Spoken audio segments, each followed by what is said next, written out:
Welcome to Dr. Creepen's dungeon. Secret rooms captivate us because they tap into a deep human fascination with the hidden and the unknown.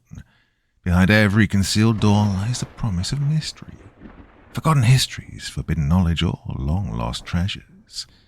These hidden spaces feel like an invitation to step outside the ordinary world and uncover something not meant to be found. Whether in old mansions, ancient castles, or even modern homes, secret rooms stir our imagination and awaken the thrill of discovery, or dread, as we shall see in tonight's feature-length story. Now, as ever before we begin, a word of caution. Tonight's tale may contain strong language as well as descriptions of violence and horrific imagery. If that sounds like your kind of thing, then let's begin.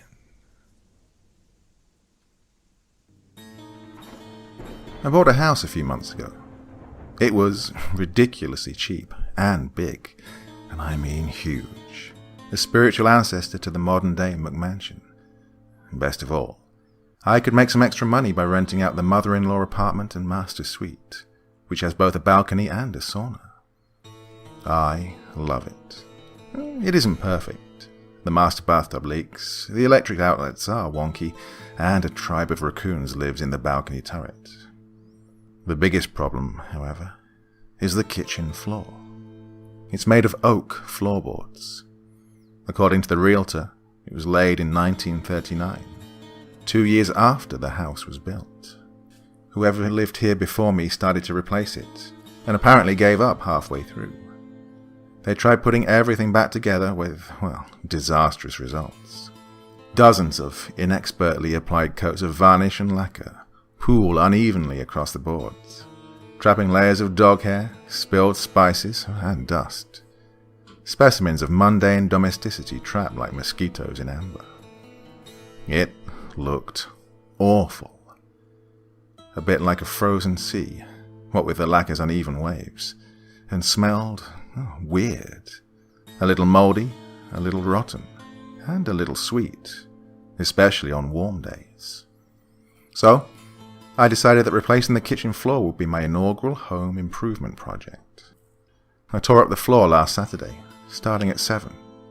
By 8, it was clear that I had 2 kitchens. That's right.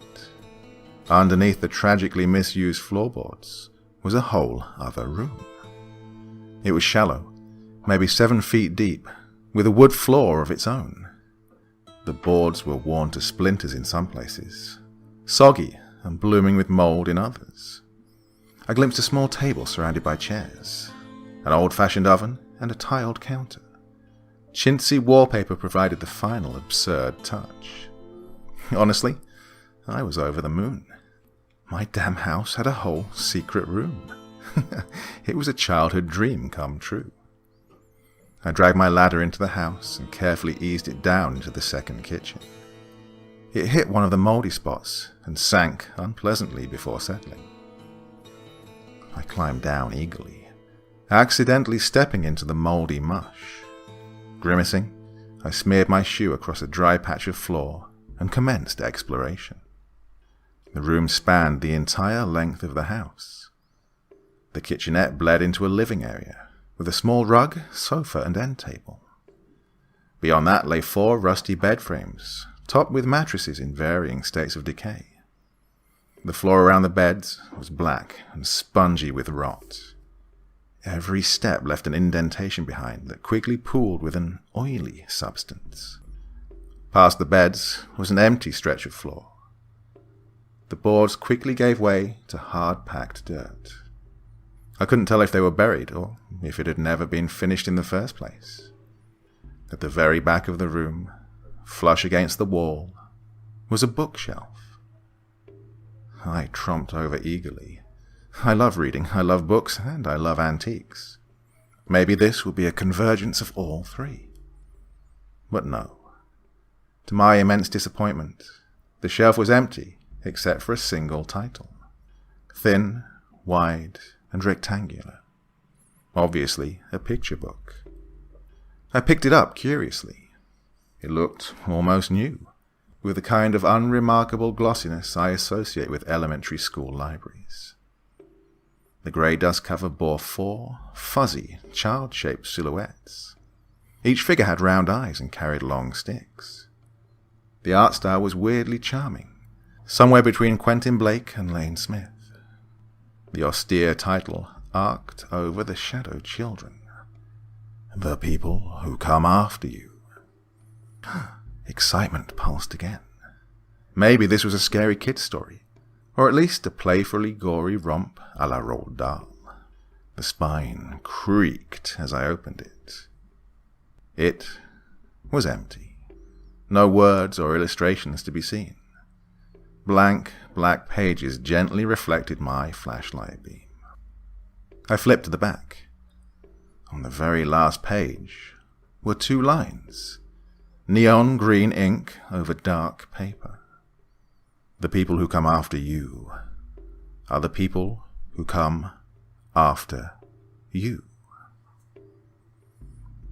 Mildly amused, I turned the page.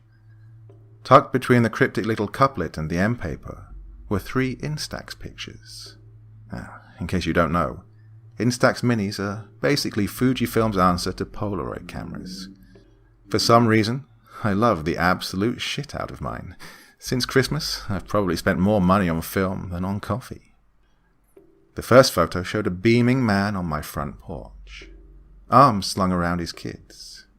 It had to be the family who owned this house before me, because, well, I recognized everything. Familiar climbing roses snaked up the columns, and my fat flower basket hung from the front beam. Even on paper, the family's joy was infectious. It made me smile. The next photo showed the kids together. The girl was a little older, with her father's apple cheeks and guileless smile. The boy looked timid, almost frightened. Something about him tugged my heartstrings. I know what it's like to be anxious in front of a camera. I love taking pictures, but I hate being in them. I tucked it aside and checked the last photo. My breath caught. It was me. Me, trying to smile, but really just grimacing. I stood underneath the flower basket. The man was sitting on the top step, and his arms wrapped around my hips. The little girl stood to the side, eternally frozen in a truly impressive eye roll.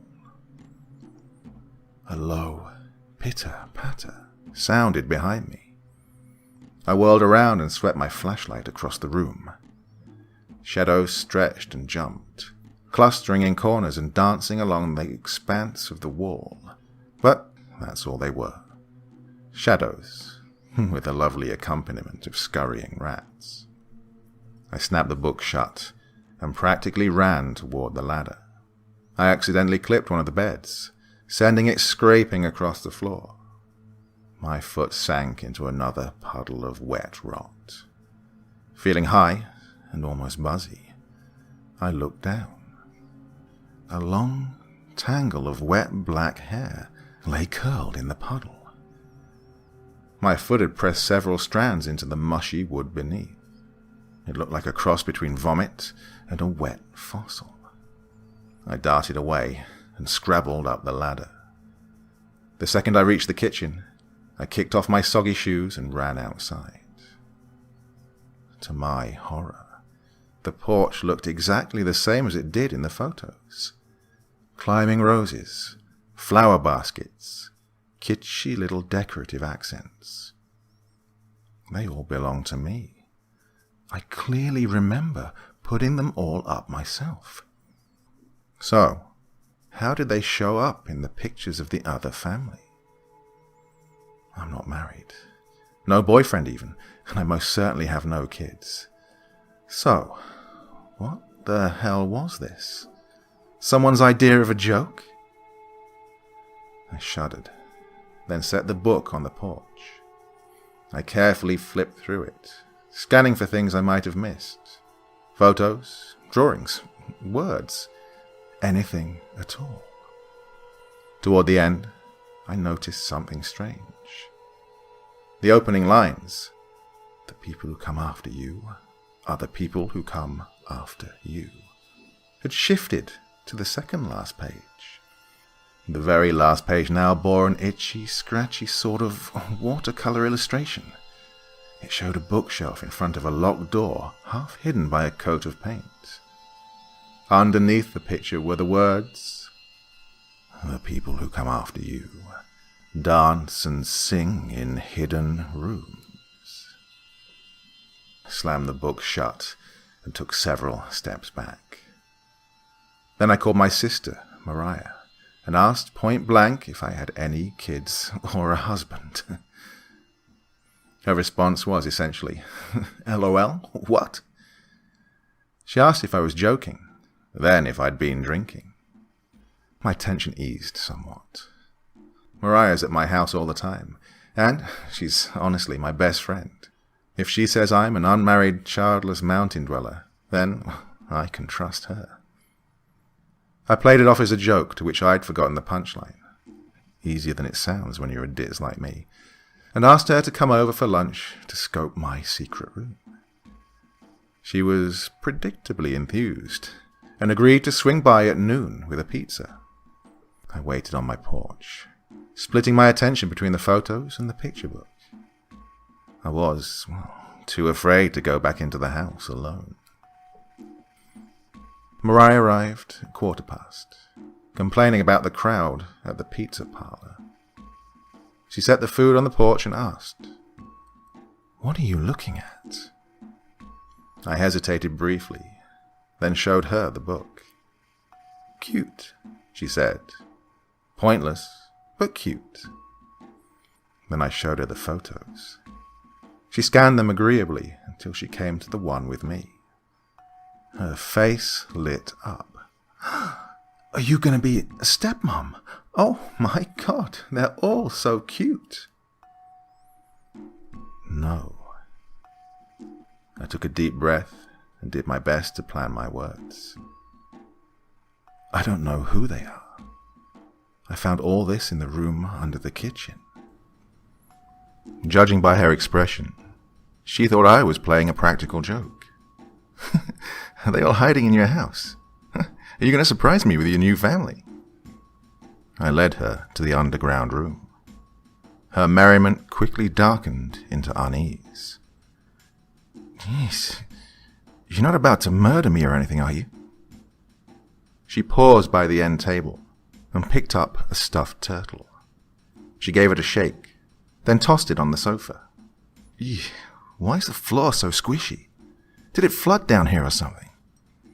Suddenly, muffled music drifted through the room. It sounded low and weird, almost watery. The hair on my neck prickled. I took a few steps forward, carefully sidestepping the greasy hair puddle, and listened. There was no question. The music was coming from behind the far wall. "This isn't funny," Mariah said. "Well, maybe kind of, but not enough to justify the effort. Come on, we need to get out of here." "What? No, I want to see what's behind your scary bookshelf door." She strode forward and cried out as she slipped, tumbling onto the ground. Her hand sank into the wet hair. She pulled it up, eyes wide and horrified as long tangles dangled from her fingers. I helped her to her feet and led her to the ladder, fighting the urge to scream as the music grew steadily louder. Mariah scrubbed her hands frantically, retching as the strands of hair slid off her fingers and into the sink. By the time she finished, the music had cut out. "I have to take pictures of this shit," she said. She whipped her phone out and pulled up the camera app.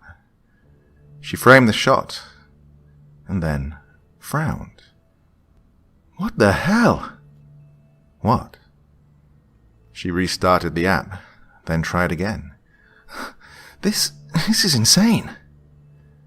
I came up behind her and looked over her shoulder.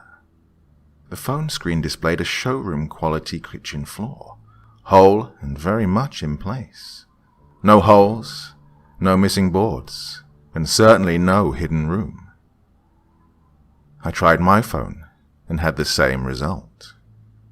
We both saw the hidden room with our own eyes, but the phone cameras had other ideas. I ran upstairs and grabbed my Instax camera. I quickly shot several photos. To my relief, each one showed the kitchen as it truly was, torn apart to reveal a subterranean living space. The excitement evaporated once the implication hit me. Mariah and I quickly left, but not before grabbing the pizza off the porch. I did call the police. The music indicates that someone is actually living there, and, in hindsight, the grease puddles and loose hair, well, they scare me. Since it's a non-emergency issue, the dispatcher gave me an estimated call-out time of 6 hours.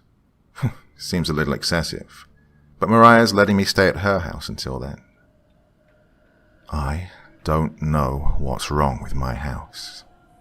I guess the cops will shed light on it in a couple of hours, but that doesn't explain the pictures of me and the family that doesn't exist. I hate to whine and plead for help, but, well, does anyone have any ideas?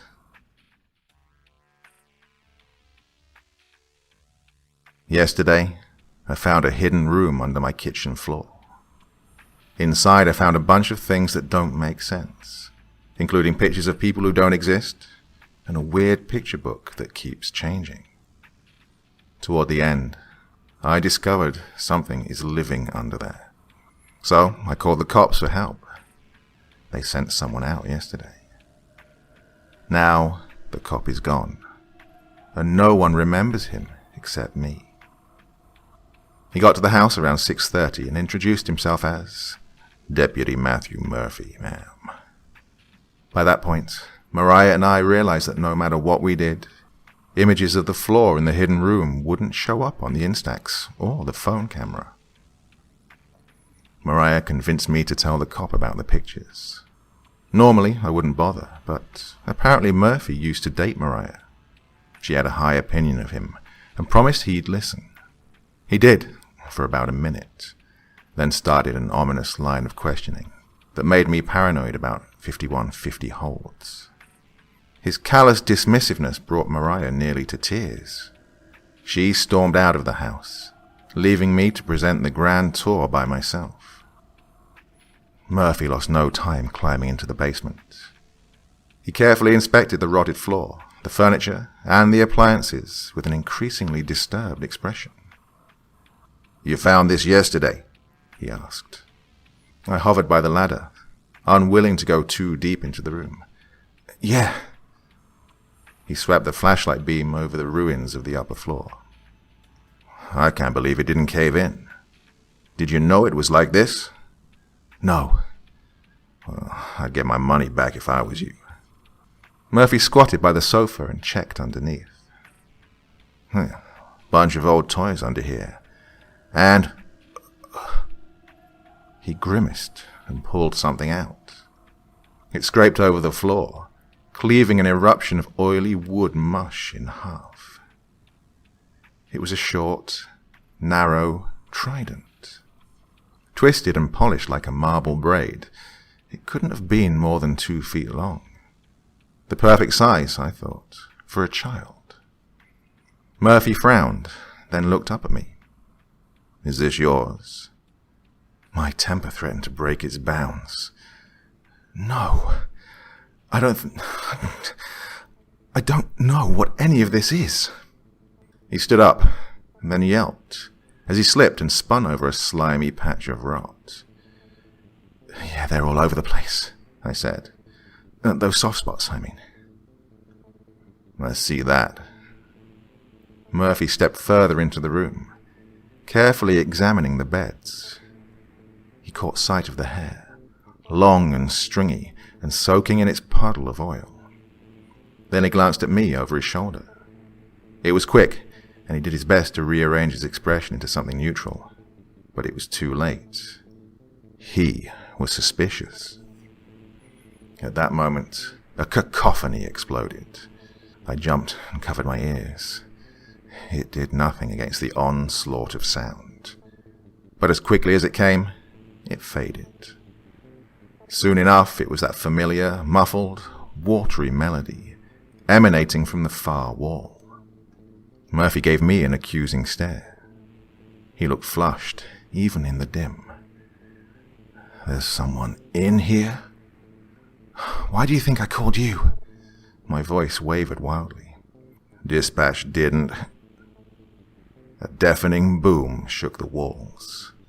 By my feet, a half-congealed puddle of oil and decayed wood trembled like jello. The boom came again, and again, and again, repeating in an almost playful rhythm. Then I realized it was matching the beat of the song. The couplet wound through my mind. "The people who come after you dance and sing in hidden rooms." I shuddered and bit back a whine. Murphy radioed for backup and drew his gun. "Do you know how many are in there?" "No," I said, even as my eyes flitted to the quartet of steel bed frames and moldy, disintegrating mattresses. But it wasn't a quartet anymore. The fifth bed had joined the original four. No, not joined.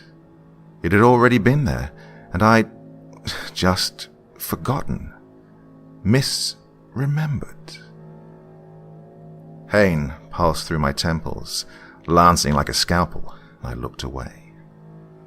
Murphy ordered, "Go back up the ladder." The bookcase juddered and tipped, as if in slow motion, before crashing to the floor. A doorframe stood behind it, covered in thick layers of flaking paint. The door rattled, shaking loose clouds of flaky dust, and then creaked open. Darkness radiated from the opening. Murphy's flashlight couldn't quite penetrate it. A million motes of dust swirled in the beam, stopping just short of the entry. It's like it had just hit a dusty, black curtain. "Sheriff's Department, come out," Murphy barked. "Hands in the air, now." Somewhere behind the shadowy curtain, two small, golden pinpricks blinked to life. Murphy approached the door, gun pointed right between those yellow lights. "I said, come the fuck out." The lights drifted closer, tiny will-o-wisps in the darkness. "Stop." Desperation tinged Murphy's voice. "Drop what you're holding. Get on your knees and crawl to me." The lights went out. Murphy's flashlight flickered and died, shrouding that end of the room in darkness. The only light filtered in from the kitchen overhead, dim and yellow and far too thin. A soft pitter-patter sounded near the sofa. I whirled around and caught sight of a tottering, big-headed shadow ducking low. "Murphy!"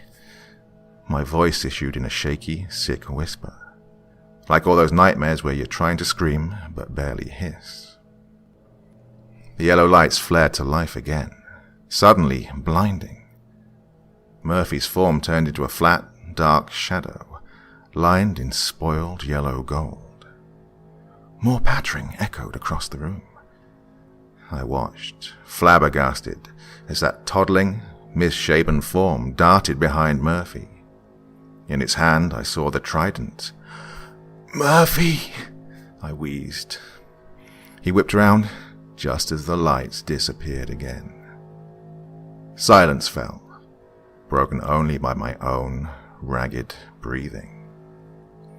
Then, dry skittering filled the room. It gathered in the corners and spread, furtive and somehow unwholesome. I scrabbled for the ladder, nearly tipping it over in the process, and hauled myself up on dangerously weak legs. I'd barely taken a step when small, viciously strong fingers grabbed my ankle. I screamed and flailed. The hand tugged. I lost my balance and toppled to the floor. The ladder came with me, clipping my cheek. Sharp, starry pain burst across my head. I lay there, stunned, as the kitchen lights came back on. Then adrenaline resurged. I kicked the ladder off and darted away, gagging as my hand plunged through yet another pond of rotted mush. I pulled it out, panicking as something inside pulled back. It twisted around my fingers, feeling for all the world like it was dragging me back. With a final, desperate wrench, I freed my hand. A massive cluster of wet hair came with it, long and light, maybe red or dark blonde. A sweet, moldy smell erupted from the hole, halfway between a flower garden and a dumpster. I tried to flick the hair away, but only succeeded in flinging drops of oily water across the room. "Murphy," I gasped. "Murphy!" He'd radioed for backup, I reminded myself. He'd called for help.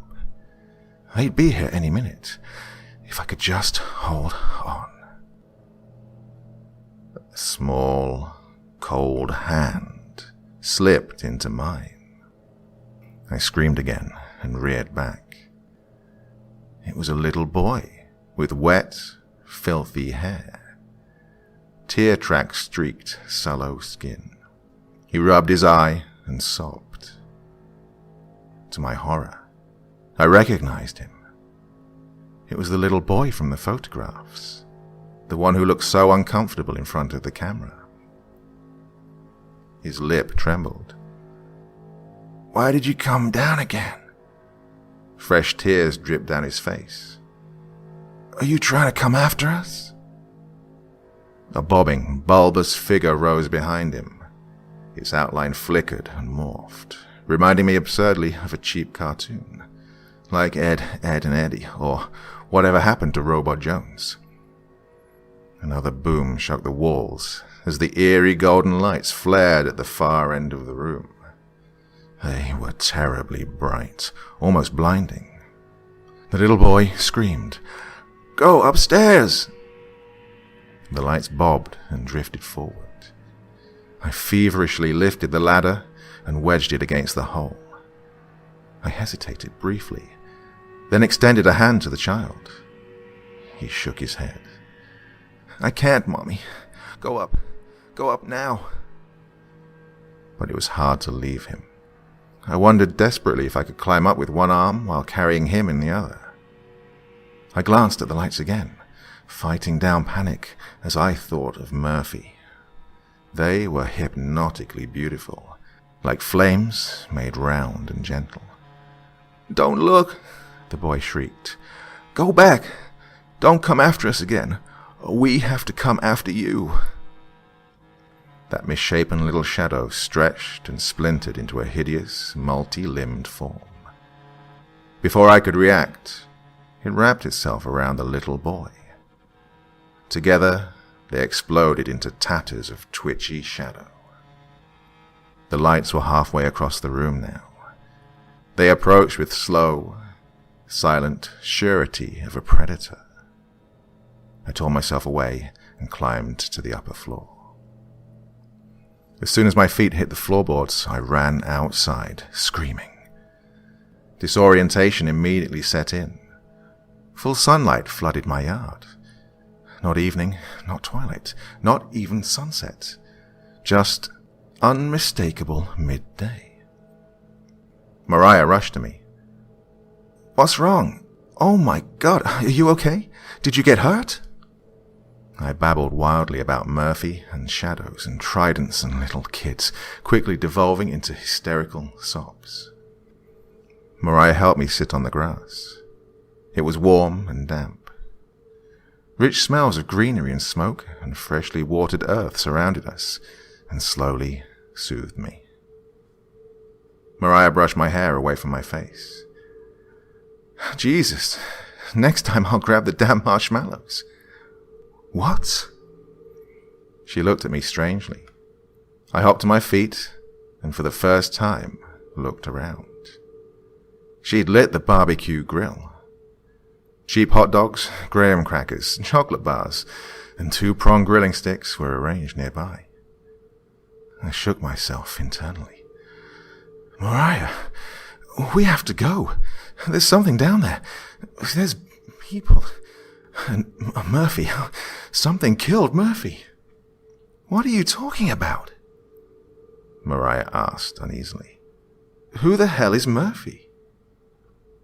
I scanned her face for any sign of a joke. Pressure built in my chest, culminating in a rough, painful sob. What? Long story short, Mariah doesn't remember Murphy. In a stark panic, I called the sheriff, demanding to know when his backup would arrive.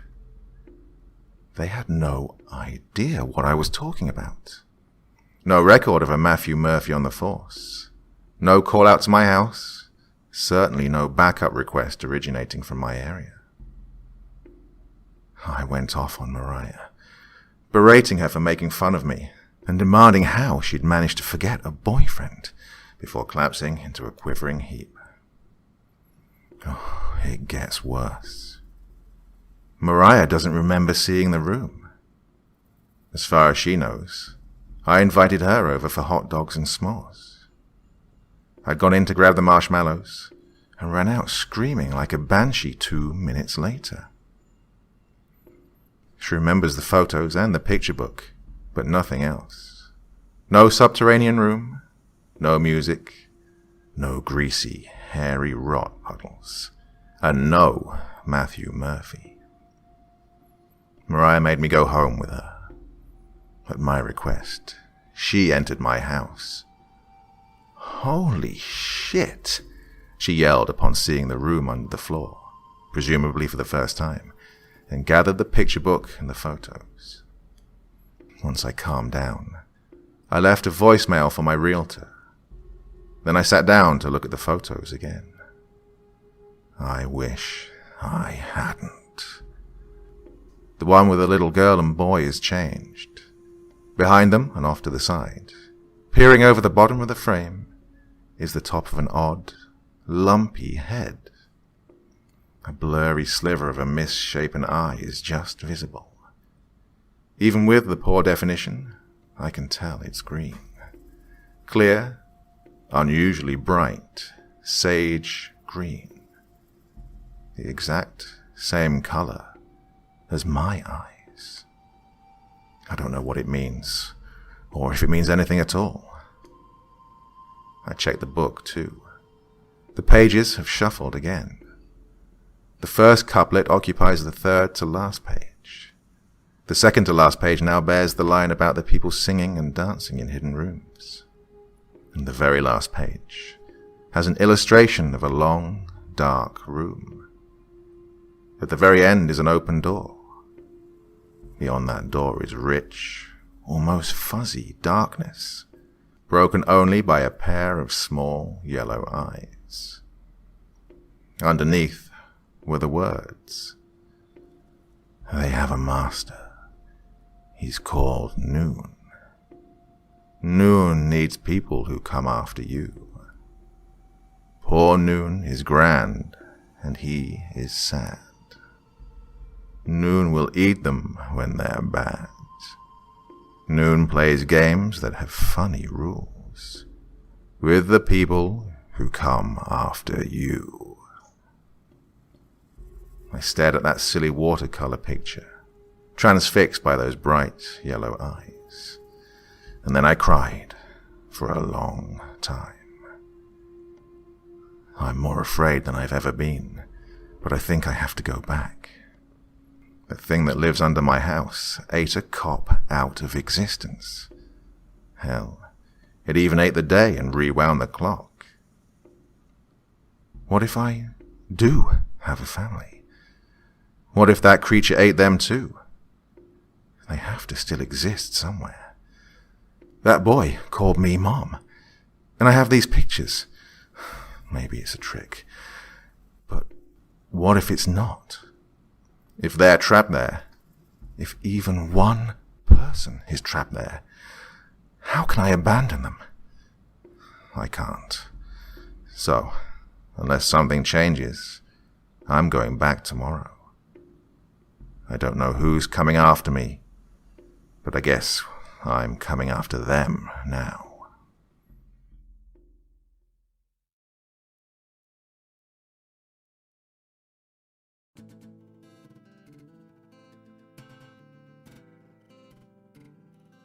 Without putting too fine a point on it, I recently learned that something lives in a hidden room under my kitchen floor. I woke up in a cold sweat the morning after the cop disappeared. I'd had a nightmare of a green-eyed monstrosity, lumpy and malformed, with hair and eyes like mine. The figure lingered on my periphery, even after I'd opened my eyes. Wet, funneled skin glistened in the morning light.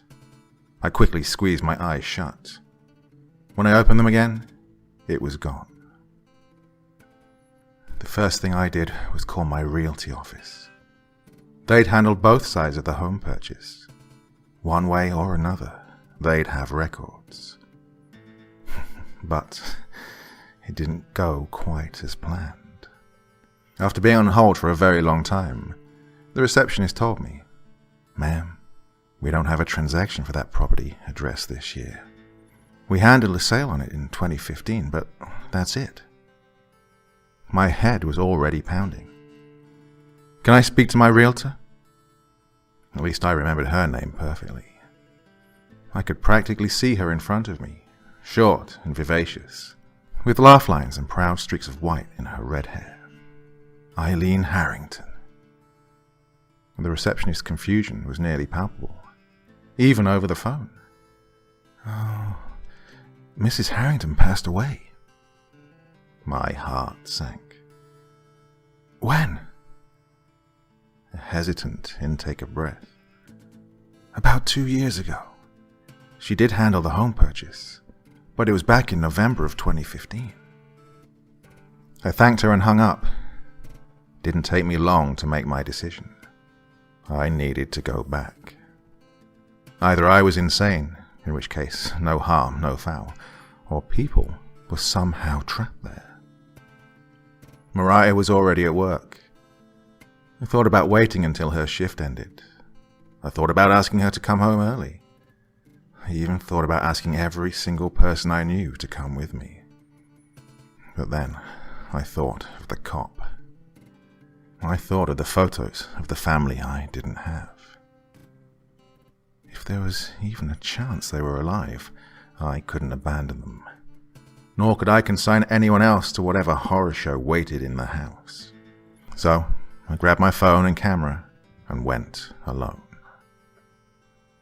I waited in my car for a few minutes. I didn't have to do this. In fact, I shouldn't be doing this. But, well, what was the alternative?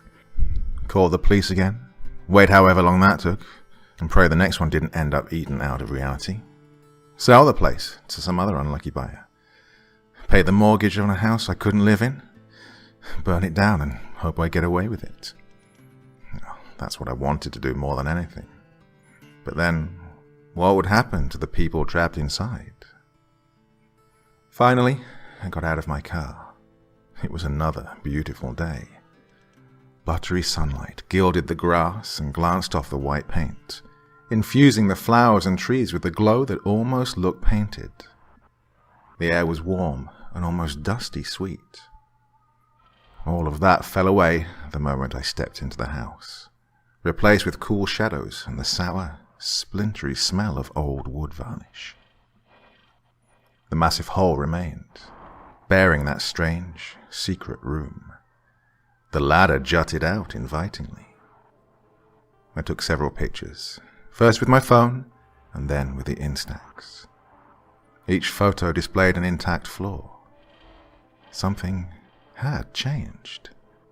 The boards were smooth and pale in the photos, obviously freshly laid or sanded.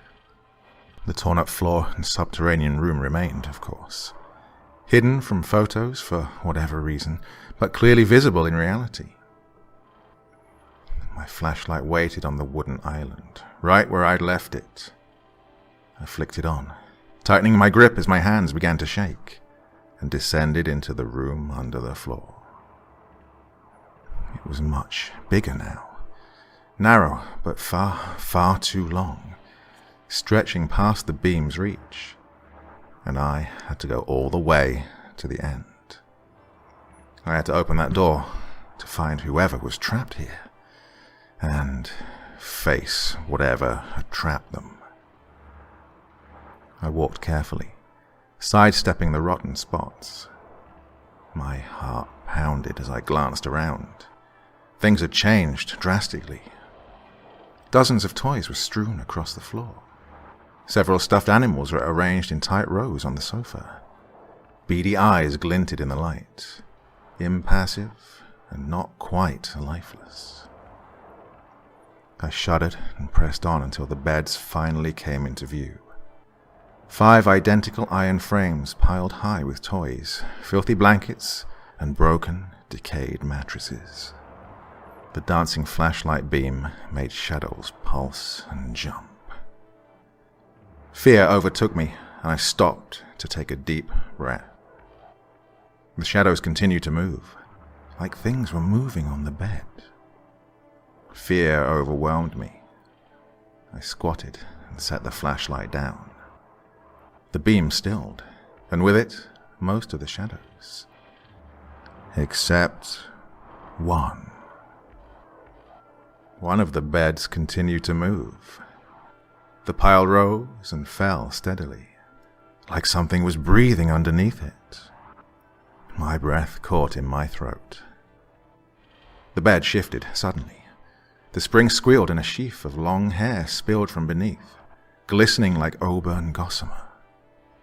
An involuntary moan escaped my lips, shrill and horrifically loud. The pile fell still for a moment, and then grew. Toys and rusted springs and pieces of decayed foam cascaded onto the floor as a woman sat up. One who looked exactly like me. Her eyes and mouth were stitched shut. Wads of stuffing protruded from her ears. She stood and asked a question. Muffled and wordless, of course, but there was no mistaking the up-tilted cadence of the words. And then shuffled forward. Her hands flexed, closing experimentally on thin air. I grabbed the flashlight and forced myself to my feet. It was slow and painful, like walking through water. My foot plunged into a rot pit as soon as I took a step. The toe of my shoe brought up a clump of hair. I kicked it off, whining desperately, and froze as the wood mush shifted. A thick bubble rose and popped, revealing a small, wrinkled hand. It grasped blindly for the ledge.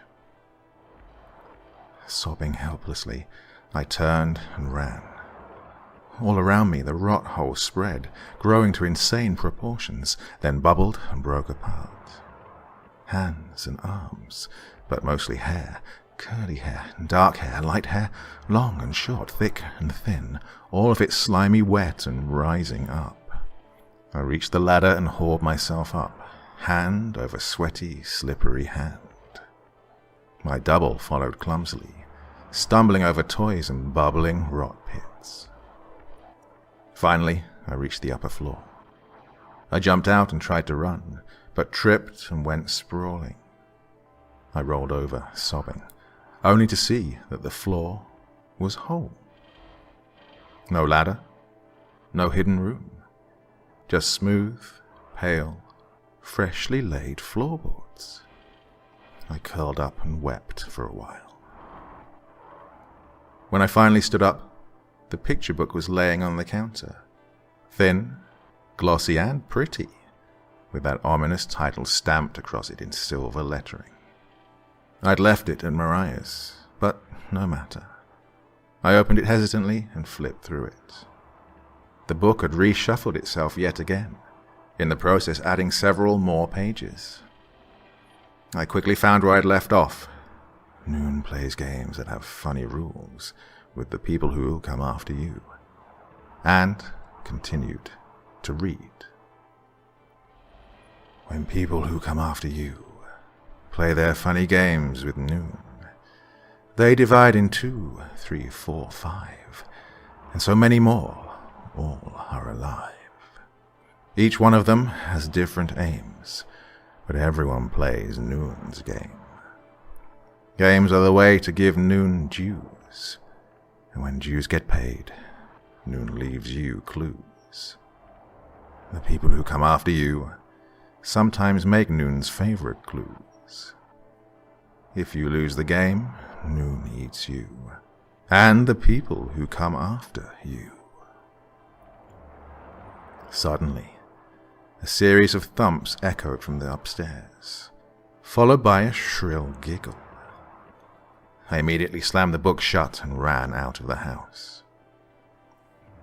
To my horror, twilight had replaced midday. Worse, autumn had somehow overtaken spring.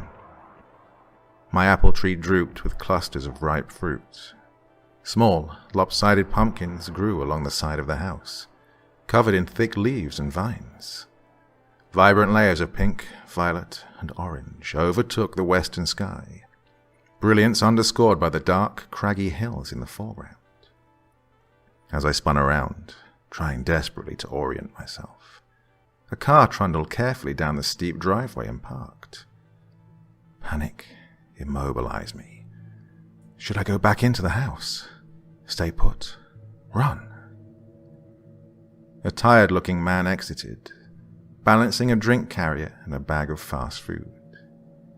He kneed the door shut, locked the car, then approached with a sheepish smile. There was no question. He was the man from the photos. Hey, I'm sorry for snapping at you. The smile faded. Anxiety replaced it, followed, for just an instant, by resentful sadness. What's wrong? The words didn't want to come, but I finally choked them out. Who are you? Crows watched us from the almond tree in the front yard, rustling and cawing softly. The man's eyes shone in the blue twilight, tired and terribly cold. I'm gonna call your sister. He went into the house. Kiva, Raiden, dinner.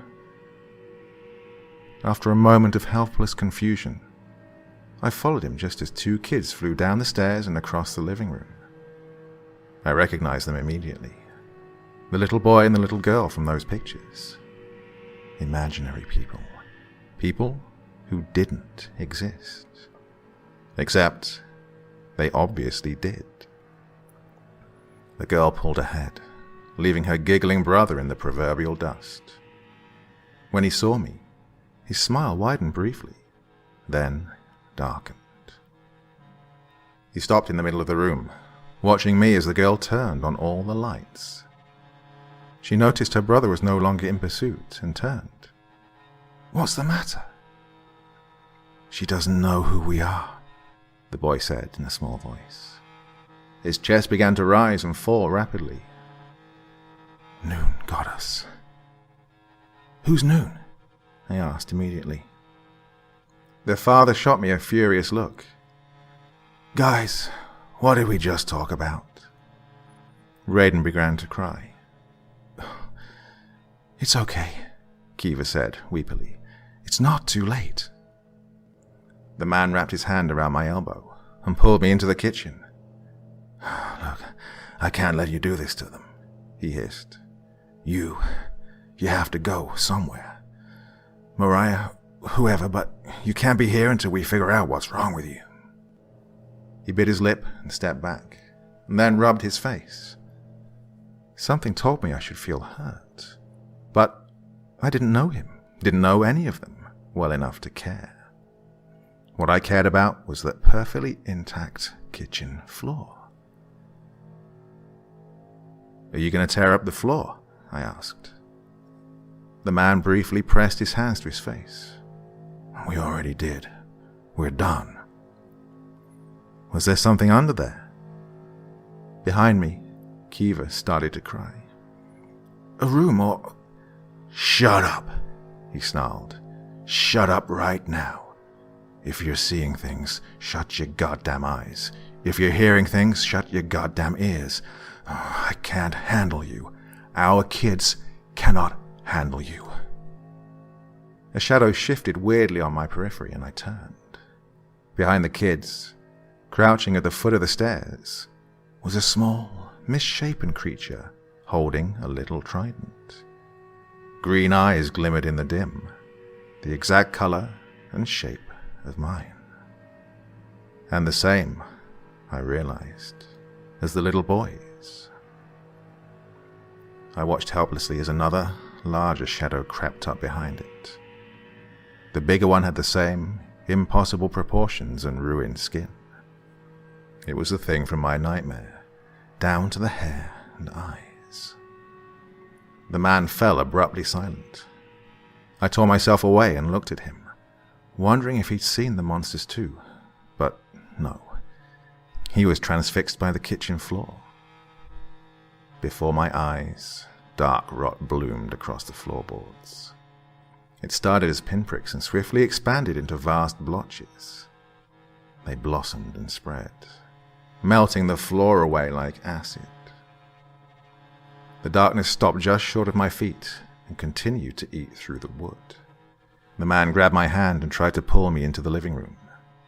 The instant he took a step, the darkness surged forward like a tide, dissolving the ground beneath us. We fell together, landing in shallow puddles of pulpy rot.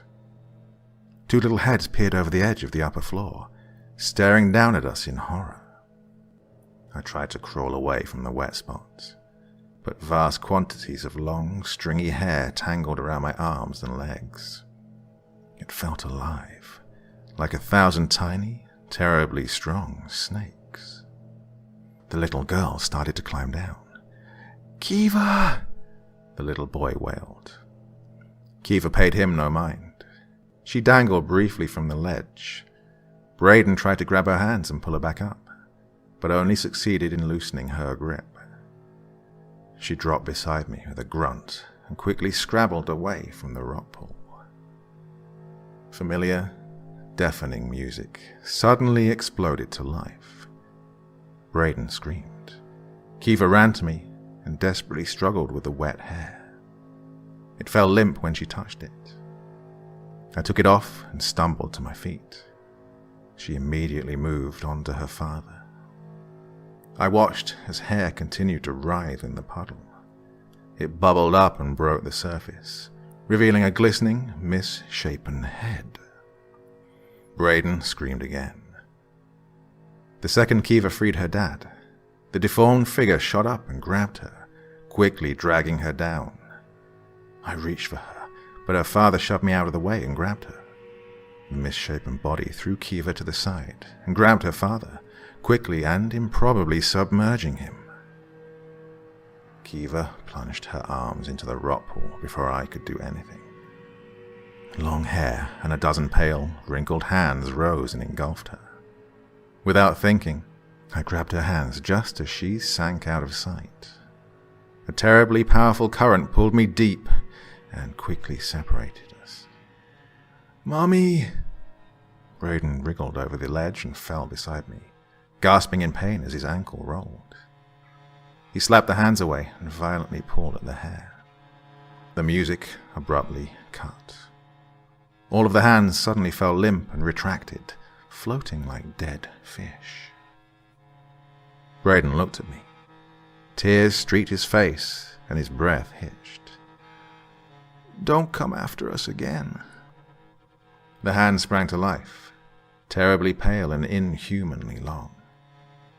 Before I could react, they pulled him under. "No!" I tried to reach into the puddle, but only met hard, wet floor. I punched it, sending up pathetic little splashes of stagnant water and pulpy rot. Fury overtook me. I stood and charged to the back of the room, to the bookcase, to that door, to whatever made that awful music, to whatever had stolen my family. Blinding light suddenly engulfed me, bright and yellow as noon's eyes. I tripped and went sprawling to the ground. Under my hands and knees, I felt warm grass. I opened my eyes. I was back in my yard. It was midday again. A colourful cacophony of flowers filled the garden. Bumblebees drifted past as birds sang. My car waited in the driveway, coated with dust and pollen. Crying, I got in the car. My phone was in the cup holder. To my surprise, it was at less than 5% battery. It had been in the high 90s when I drove the car over here. Worse, I had over 100 missed calls and as many texts, all from Mariah and my boss. The reason soon became apparent. According to the calendar app, I'd been gone for days. I drove to Mariah's house immediately. She wasn't there, which made sense. It was the middle of the day on Friday. She'd be at work. I put my phone on the charger and immediately called her work number. She didn't answer, so I left a message. I've been waiting on her couch since. Amazingly enough, I actually fell asleep for a little while. When I woke up, "The people who come after you" was on the coffee table. I opened it up and found one new page. It's crowded with dozens of shadow figures, frozen in a morass of frenzied violence. The text beneath it reads, "You might not win, it's very true. So here's an important clue. If noon first eats, the other use. You'll find people who come after you." I don't know what to think. I looked up local property records. Sure enough, despite all memories to the contrary, I bought the house in 2015. I was the only buyer, though. Maybe I'm insane, but if my husband and children were pulled out of existence, of course his name wouldn't show up on any legal documents. I'd be inclined to think I was crazy, if it weren't for the book, and for the marks on my arms and legs. My skin is covered in bruised welts. Some are long and thin. Some are shaped like odd, long-fingered hands. Maybe I should let it go. Accept that I escaped Noon, whatever he is, and just go on with my life. But I don't want to leave anyone behind. Even if I don't remember them, I have kids. They're trapped there because of me. I can't leave them. According to the book, there are other versions of me. Feeding them to Noon is my only hope.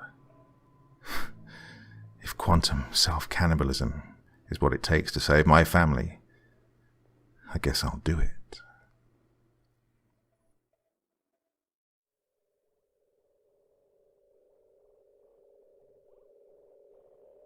The last foray into the house hurt me badly. Nestled within a map of bruises were thin wounds, the kind made when you tie your arm with string and pull far too hard for far too long. Those long, bruisy welts continued to swell long after I'd left the house, until they, too, split my skin open. Under the myriad shades of skin, puffy white and angry red and ominous purple, was a bright, wicked yellow, like I was jaundiced. Over the course of several days, I watched that yellow radiate outward like blood poisoning. Under these, and all other circumstances, returning to the house unprepared seemed especially idiotic. So I did my research. First, perhaps unsurprisingly, there's never been a children's book called The People Who Come After You. Second, I combed through every available public record and found nothing to indicate that I've ever been in a marriage or domestic partnership. I don't even have any joint accounts on my credit report. Third, I bought a house over a year ago. The deed transferred to me several months before I remembered even seeing the house, let alone buying it. And finally, I found the person who sold me the house. Her name was Martha Clark.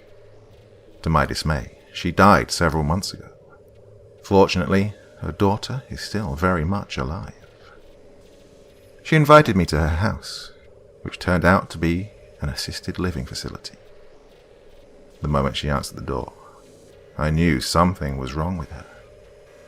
She looked both distant and wary, like she wasn't all there, but had just enough of her wits about her to know she was being followed. "Hello? I'd like to talk to you about your mum's old house," I said. "Oh, of course you do," was the response. She gave me a pained smile. "Oh, I think it must be mold, or something in the paint. Paint can do strange things to people. What did it make you do?" Unsure of how to respond, I stammered. I found pictures of myself with people I don't remember. They look like a family. Like my family, but I don't have one." "Gotta be mold," Miranda fretted. "A hallucinogenic fungus. You should fumigate the house." "I will. Did you have any experiences like mine?" "Oh, Mom did." A long, nervous pause took root and spread. When she finally spoke again, a quaver entered her voice. Martha was a terrible mother, but became especially unhinged on Miranda's 12th birthday. That was the year Martha became convinced that Miranda had a sister called Sarah. Except Miranda was an only child. There had never been a Sarah or any other sibling. But Martha was a panicked, inconsolable mess. As the summer sun blazed overhead, she tore the house apart, looking for Sarah. But as soon as evening fell, she forgot everything. She forgot Sarah, forgot her outburst, even forgot Miranda's birthday. When Miranda asked if she was okay, Martha said, "I'm fine. Why wouldn't I be fine?" "You were crying about Sarah." "Who's Sarah?" She went to bed calm and happy, but by noon the next day, she was once again a screaming, hysterical mess. For 2 weeks, this was the pattern. Around midday, Martha began to scream and rant for a child that didn't exist, call for help, and eventually demand birth records, school records, and all manner of things. This was all to no avail. Sarah did not exist. No one had any records for Sarah. By nightfall, Martha invariably returned to her usual self. Martha's midday madness had finally culminated in the wholehearted destruction of the kitchen floor. There was a room underneath, according to Miranda, a strange room filled with furniture and yellow lights. "Sarah's down there. All of the Sarahs are down there. I don't know which one is mine." Martha descended under the kitchen and disappeared. Miranda waited, crying, until a man came into the house. She didn't know him, but he immediately went down after Martha. Miranda waited until long past dark, but he didn't come back. Her mother, however, returned in the middle of the night. "Don't come down," Martha whispered. "Stay up here. I'll be back for you later." Miranda stayed in her room for 3 days, emerging only to drink tap water from the sink. "I don't know why," she told me. "I don't know why I hid. I was old enough to know better." She fretted and cooed about this for a while. "Oh, it's because I saw things. Things that weren't real, because of the mold." "Right," I said. "You couldn't help it." Thus soothed, Miranda continued. "I went downstairs when I got too hungry. It was nighttime, but it looked like day because there was a big yellow light in the window. But it wasn't really there," Miranda told me. "It was the mold making me see things. Like what? Oh, like Sarah. I saw Sarah. She tittered nervously. But not really. There is no Sarah. But I saw her. And I saw 3 other people. 2 were my mother. 1 was the man. He and one of the mothers were... They were hurting the other one. She tittered shrilly. Isn't that strange? Miranda told me she crept to the front door, but the first mother noticed and asked where she was going. To the neighbors, Miranda said. The first mother nodded, then returned to torturing the second mother. Her neighbor returned with her, only to find an empty house. She stayed at the neighbors for the night, and came back in the morning to find Martha cheerfully making breakfast. After relaying this story, Miranda sat in silence for a long time. Her face worked and twitched, sometimes on the verge of a smile, other times close to tears. I went against my gut and pulled out the book. The green lettering reflected the warm daylight. Do you know what this is? Miranda's eyes flicked to the book, and then to my face. She smiled absently. Oh, that's a fake book. Sarah had it, but Sarah isn't real. I don't remember her. Miranda and her mother lived in peace, until Miranda turned 21. Martha had become frail, and could no longer attend to Miranda's needs, so she put Miranda in a home. It wasn't as good as this one, she said. This home is much better than all my other homes. No mold here. Her gaze drifted toward the window, and she said no more. Her face continued to change in odd ways, running the gamut from ecstasy to despair. After a minute or so, the day nurse came and ushered me away. Afterward, I sat in my car with the windows down.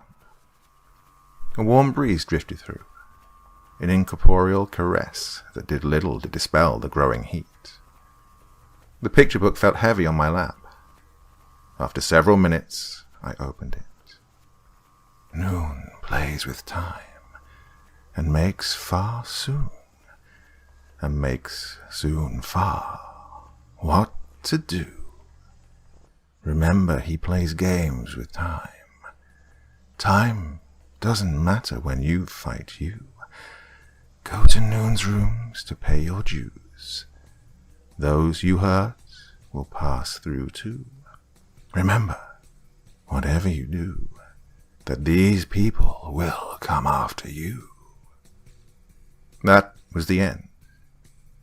Every page was filled now with simple couplets and playful, itchy-scratchy drawings, but no worthwhile information.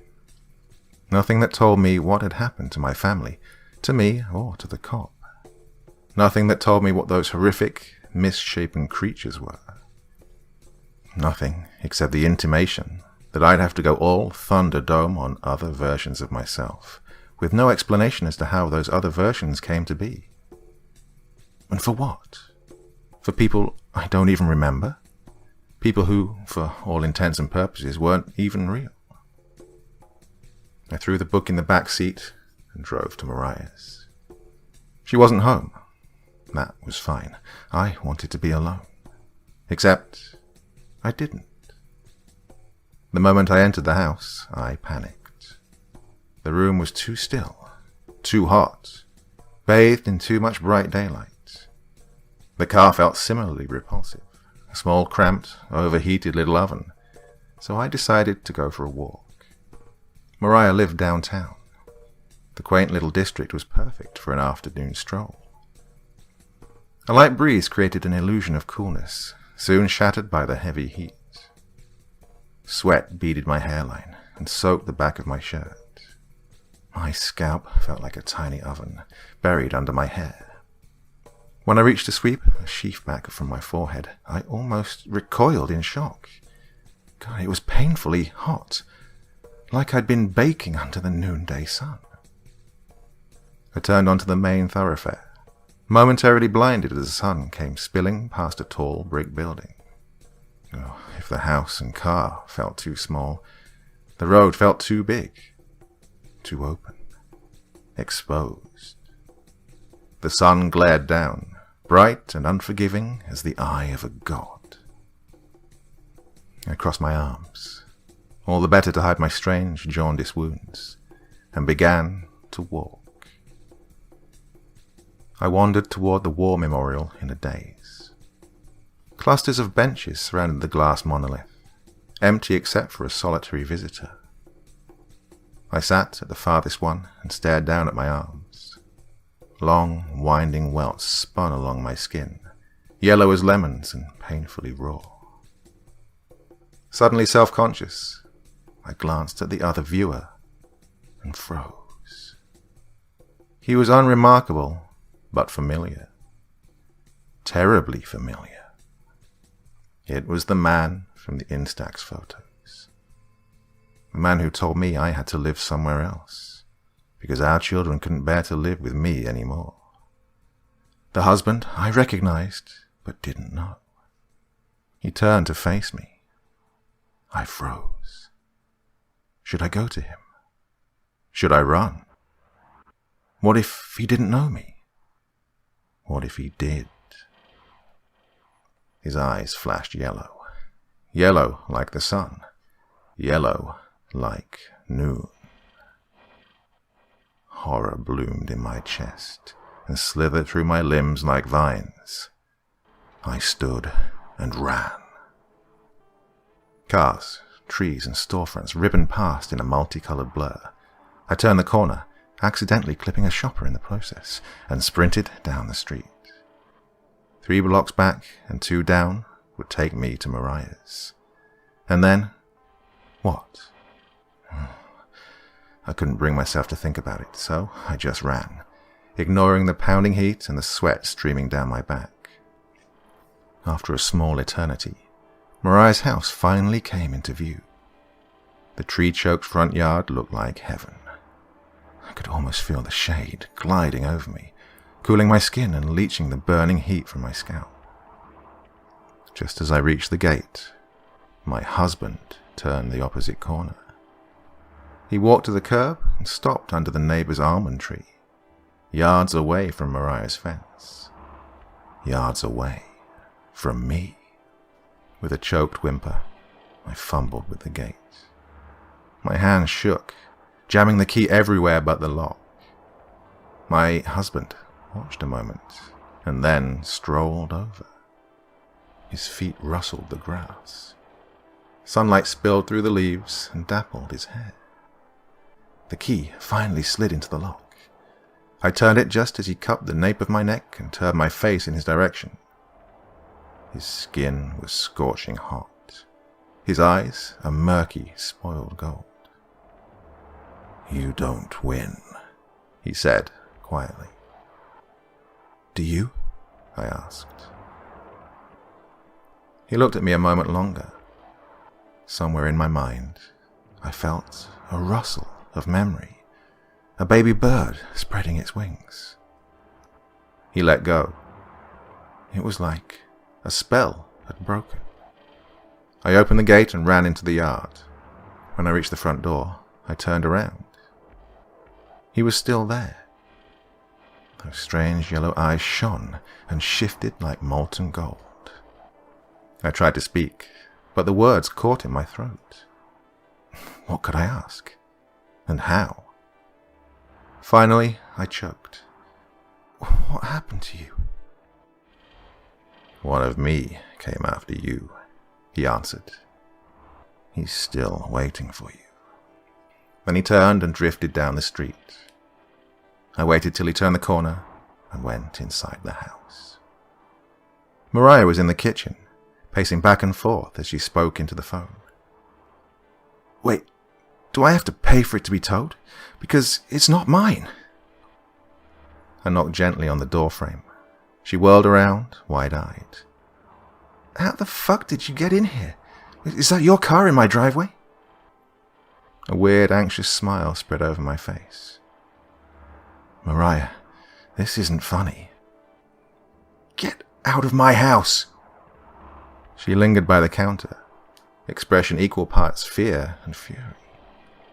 I reached into my pocket and withdrew my key. "You gave this to me, dipshit. I've been here for a week." She ended her call, then dialed another number. "I'm calling 911. You better be gone when they get here." I searched her face for any hint of merriment or cruelty, any sign that this was a joke, and found none. I only saw anger, shock, and fear. I held my hands up in surrender and stepped back. "I'm going," I said. "I'm going, Mariah." "Who are you?" she snarled. "I'm your sister." "Are you high?" She advanced, forcing me backward through the living room and to the front door. "No," I said and left. I hurried to my car and screeched out of her driveway. Only when I'd reached the little 2-lane highway that snaked up to the mountains, to my home, did the import of what had happened hit me. She didn't know me. Mariah didn't remember me. Oh, if Noon plays with time, did that mean I was already doomed?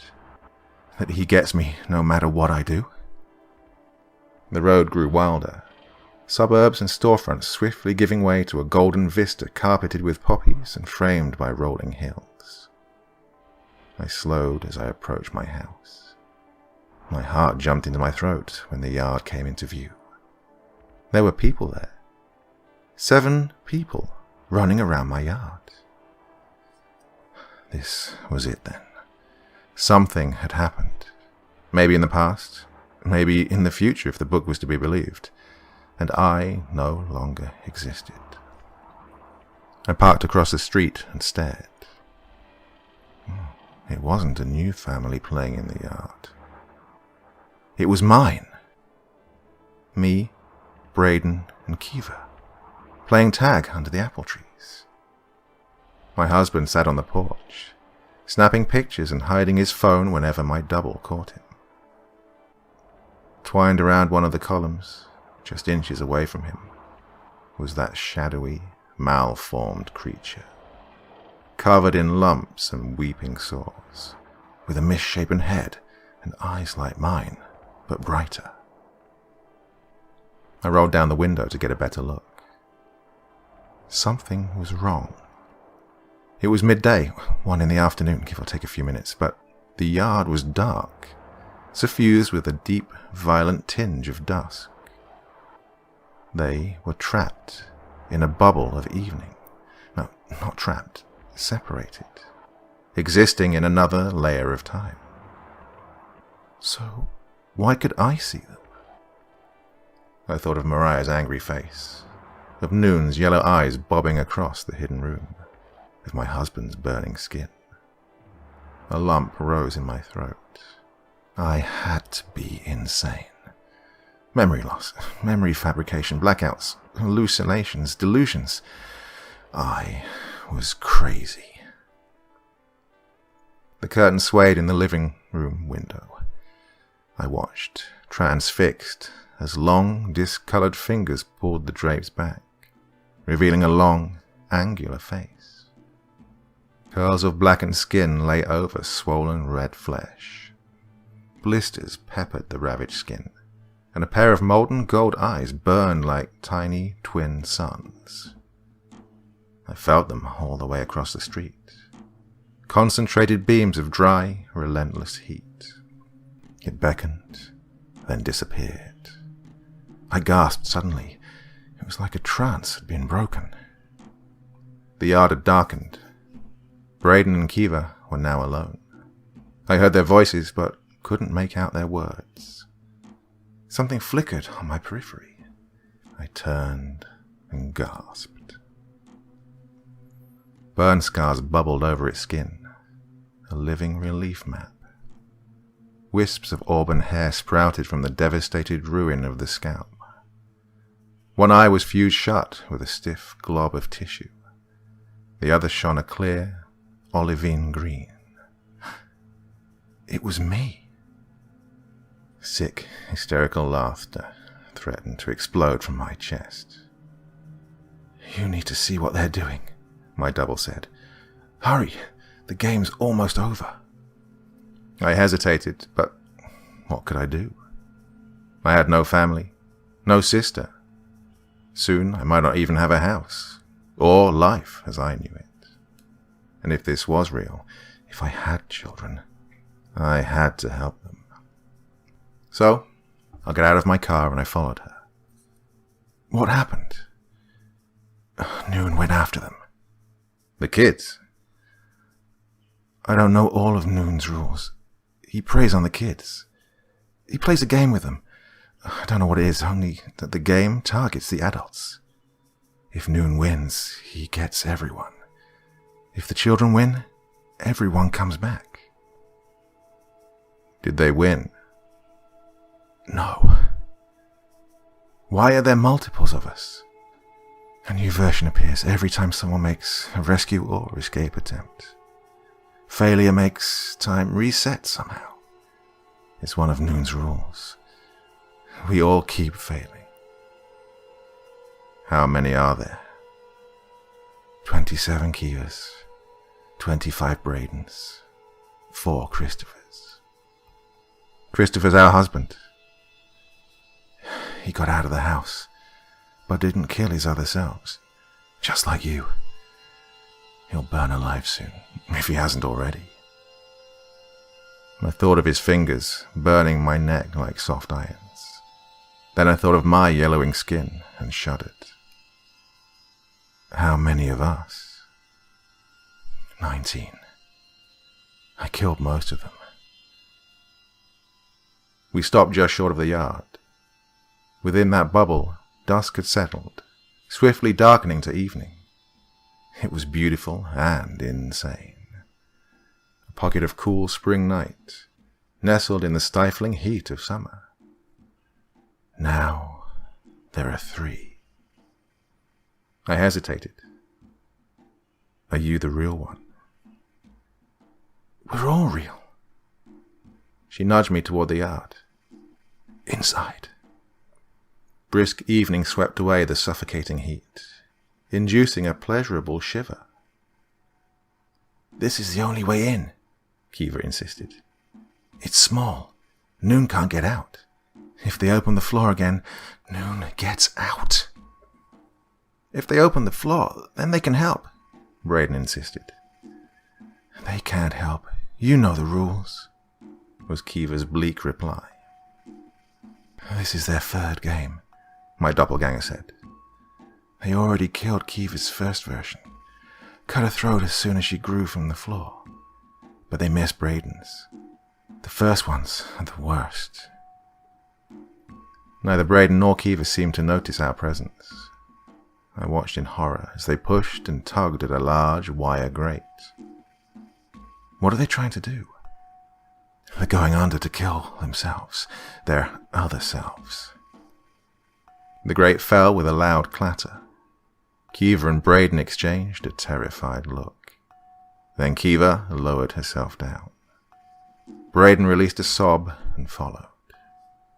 I stepped toward them, but my doppelganger pulled me back. We have to go through the floor. She led me around the house. The quality of the light changed as we approached the front door, dusky evening giving way to the crisp, rosy illumination of early morning.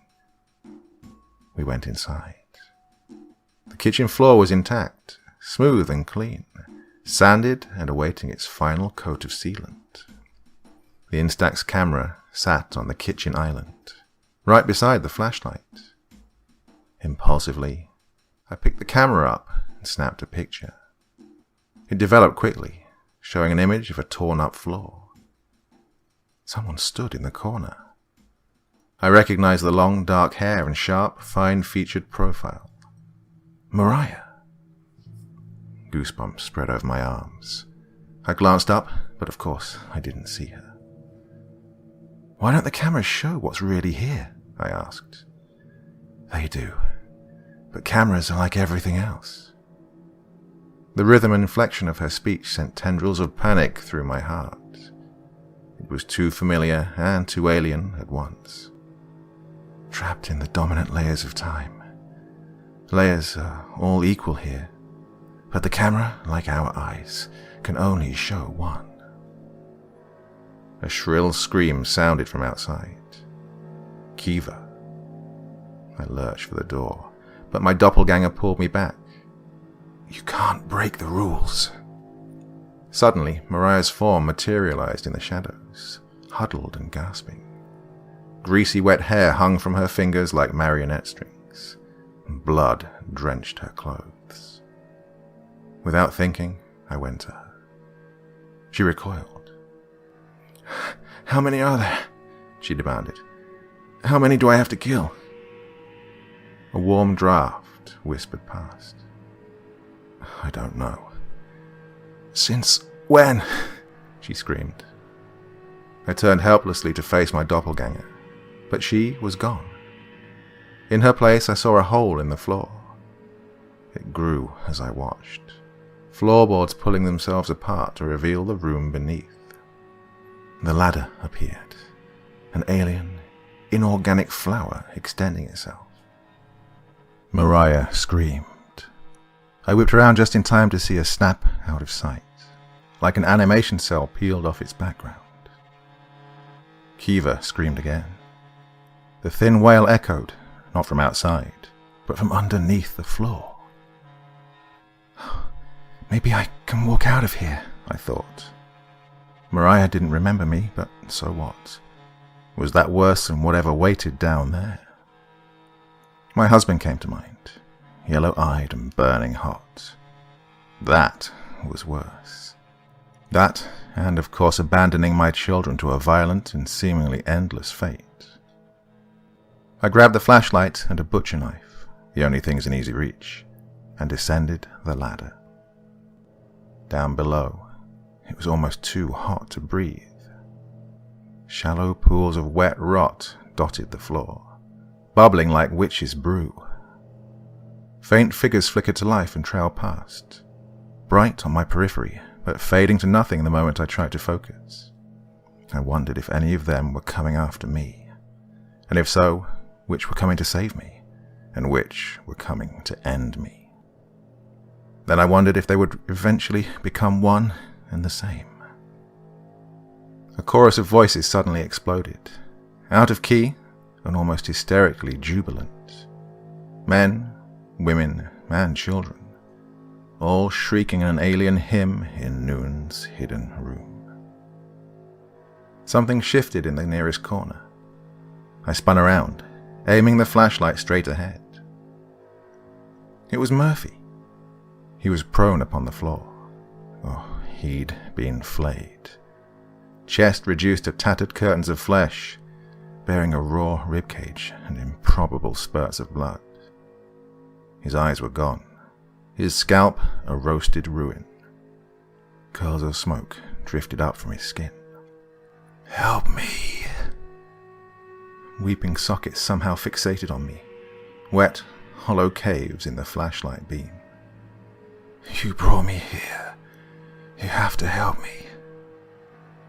He fell abruptly still, his face crumpled, eyebrows knitting pathetically. No.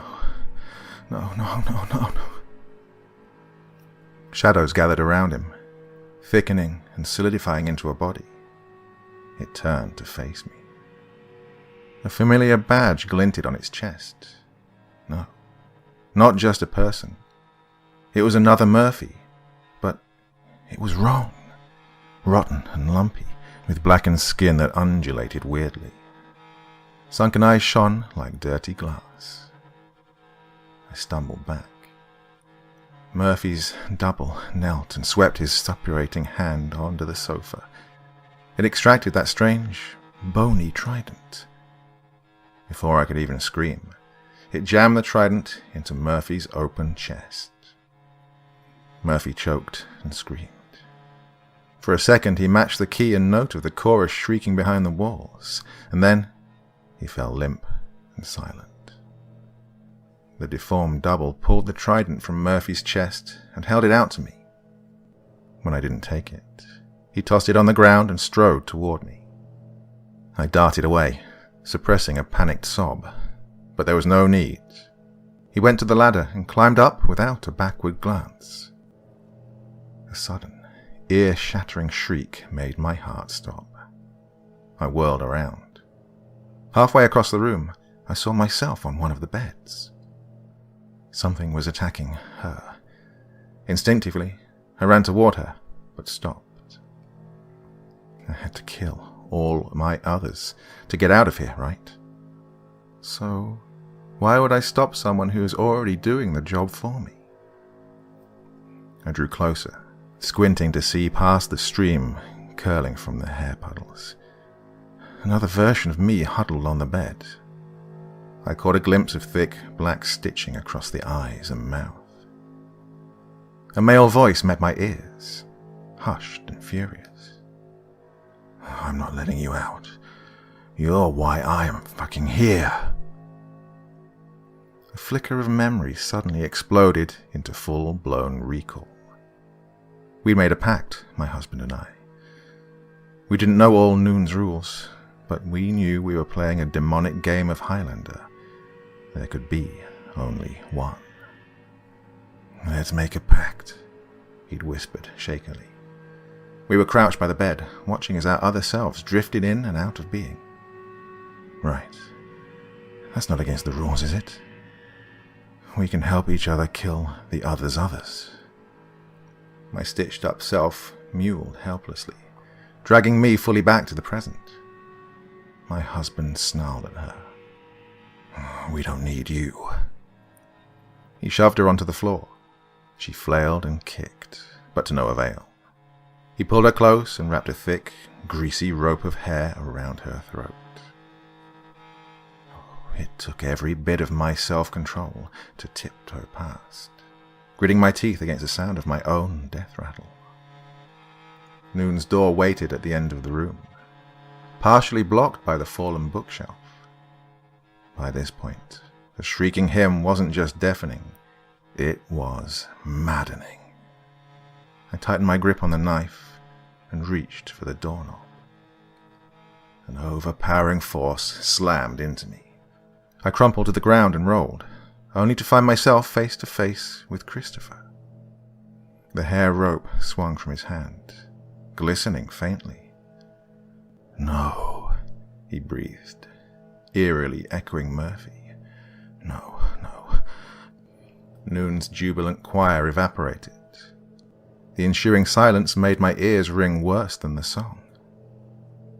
Christopher lowered himself to his haunches. I tried to squirm away, but he grabbed my ankle and pulled me close. "Glad you came back," he gasped. "Guess you figured out the wrong me helped you." "There are no wrong ones." It was my voice, but not me. "How many times do I have to tell you?" Something heavy whistled through the air, hitting his head with a horrific, meaty crunch. His eyes bulged, then popped from their sockets. He swayed briefly, then crumpled into a heap. I looked up and saw my burnt, rotten double. The trident glimmered in her hand. She held it out to me.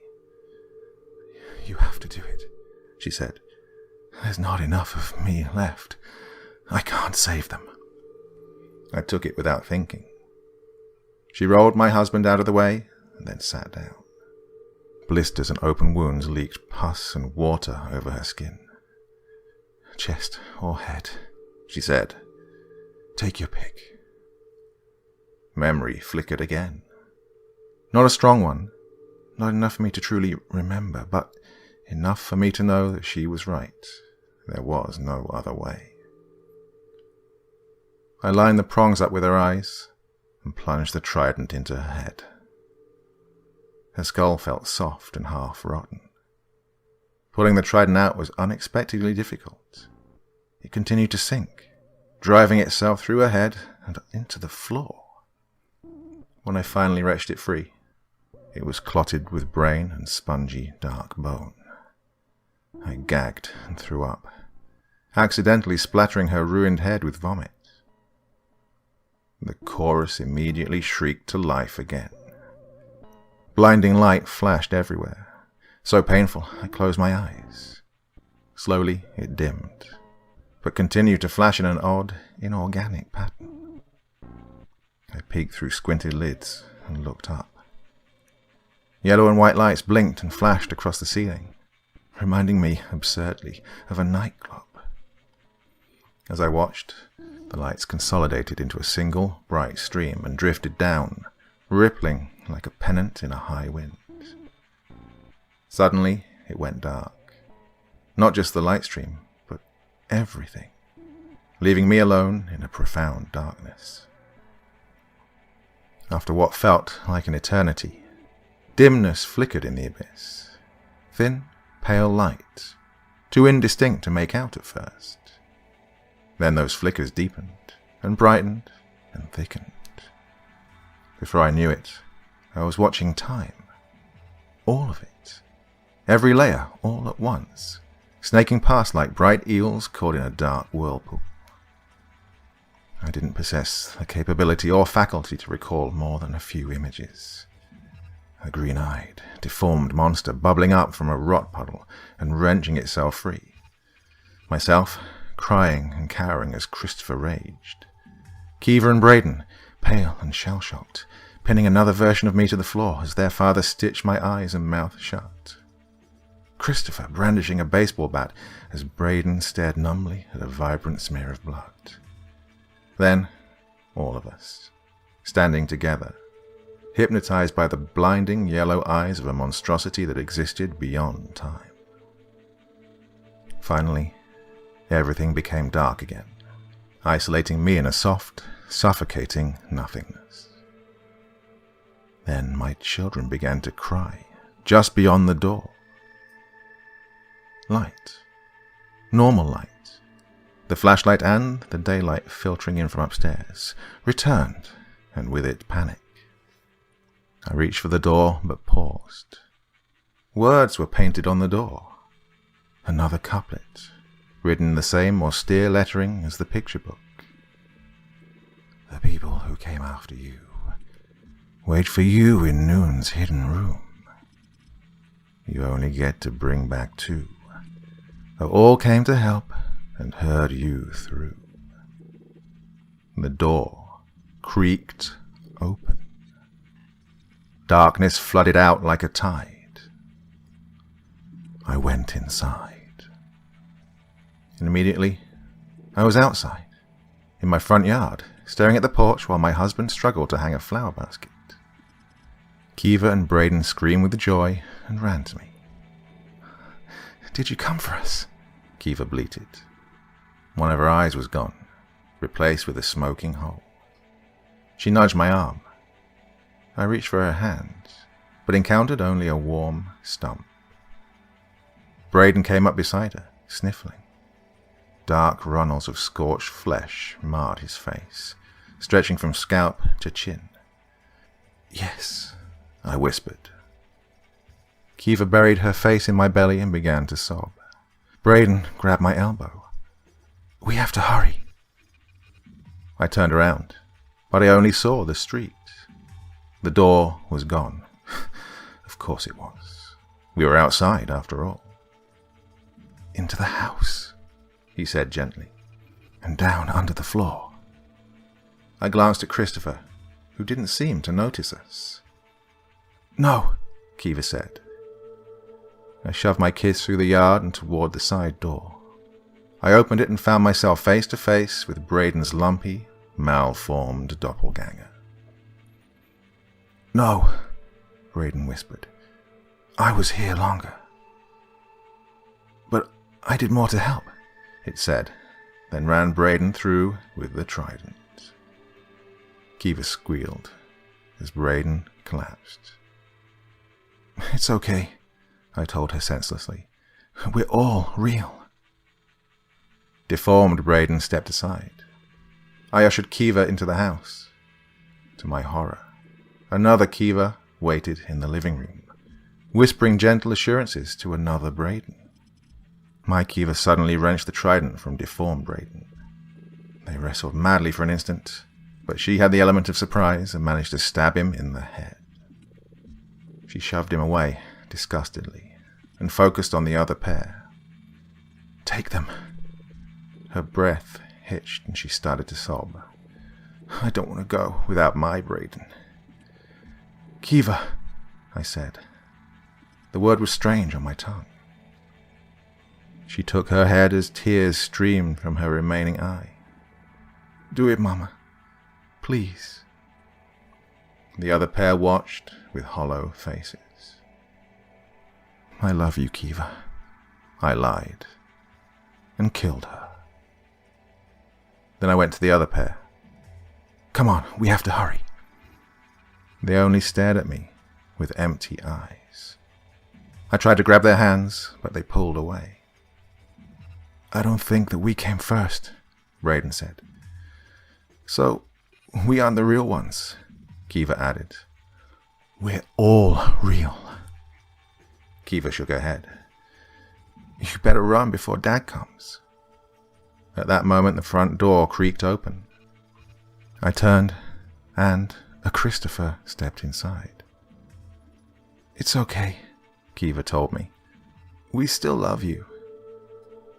My husband lunged at me. I dodged and ran into the kitchen. There was the hole, and under it the room, and rising from it, the ladder. I descended quickly, sobbing as Christopher watched. The second my feet touched the floor, the screeching chorus started up again. I started to scream along with them. Bodies, living and dead, littered the room. Ravaged corpses, smoking bones, tatters of flesh and shreds of organs laying across the room like snowfall from hell. Some were me. Some were my husband. Some were Kiva. Some were Brayden. And some were Mariah. They grabbed at me, pulling my clothes and scratching my skin. That screeching hymn issued from the mouths of all. The ladder began to rattle. I spun around and saw my husband climbing down after me. The children came after him, looking nauseous and curiously blank. I turned and ran, kicking away the supplicating hands of all the people who came after me. I feverishly checked for anyone whole, anyone who looked alive and undamaged, but all were burnt and destroyed, torn to pieces, rent limb from limb. My husband had the only unharmed pair. I ran to the back of the room. The iron beds were reduced to smouldering ash. Dying embers pulsed within, reminding me of hearts. The door to Noon's chamber was open, bleeding darkness like a wound. Primal relief flooded me. Then 2 hot yellow pinpricks blinked to life and drifted forward. I skidded to a stop and slipped on a sheet of greasy hair. It tangled around my ankle. I tugged desperately, and to my horror brought up a head. Mariah! Her eyes opened. The floor buckled and broke apart, leaving her free to claw her way to the surface. I'm coming after you, she screamed. Now, take me back. I ignored her and crawled to the door. The lights, Noon's bright yellow eyes, bobbed forward.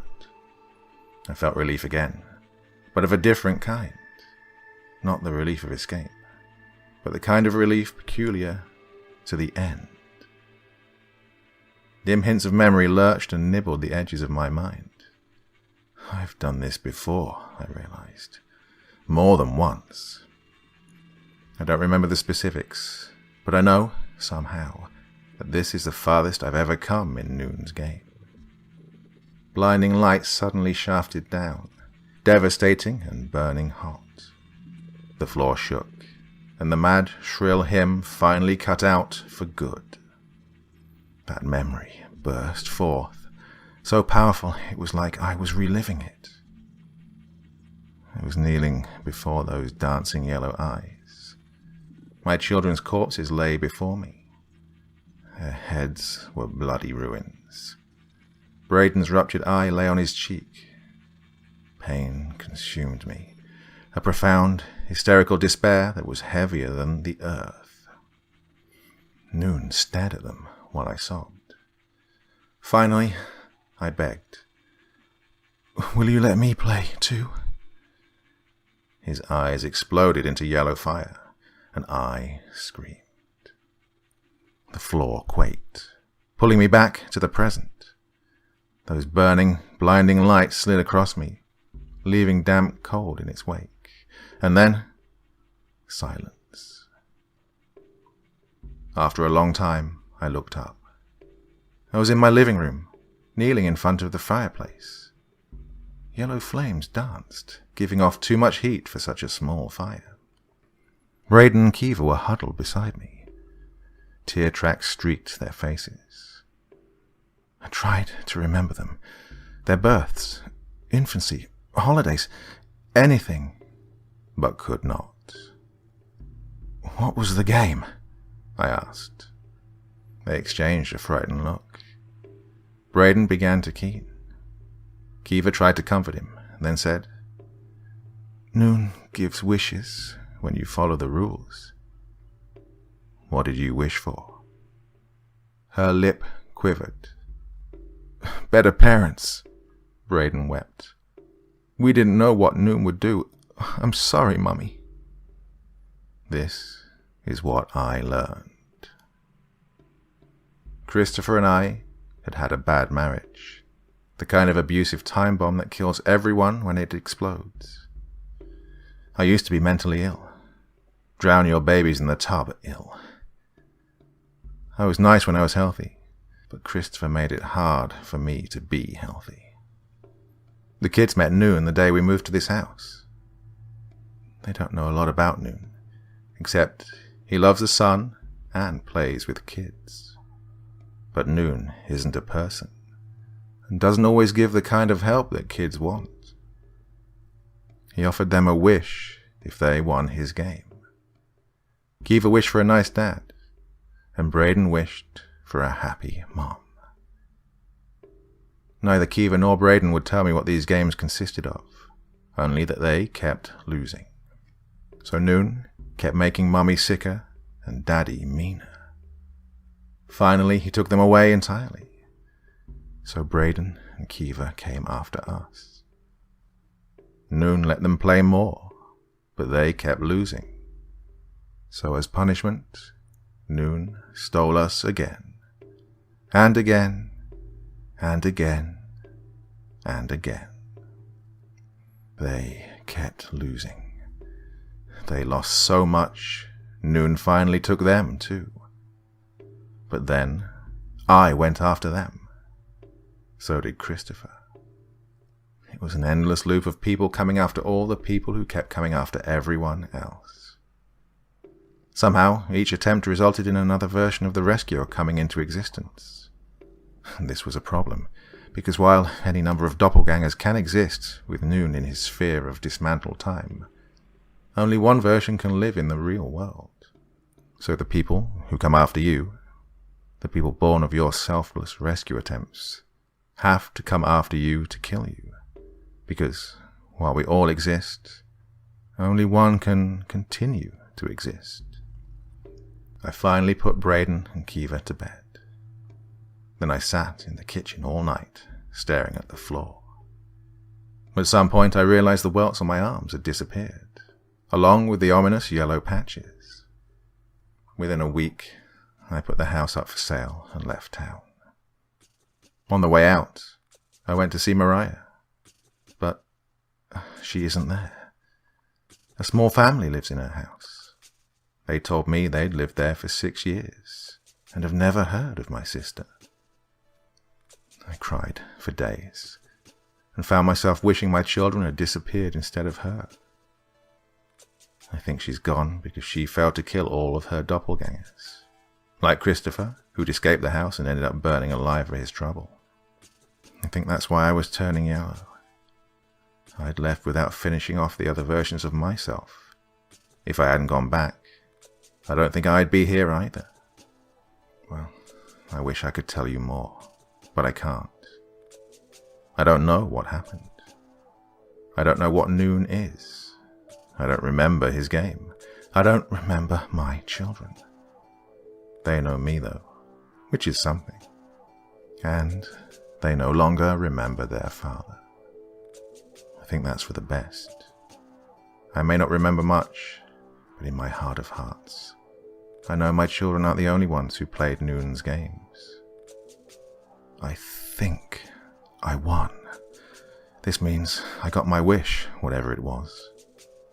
I'd like to know what it was. I'd like to know what the game entailed. I'd like to know how I won. But mostly, I'd just like to care.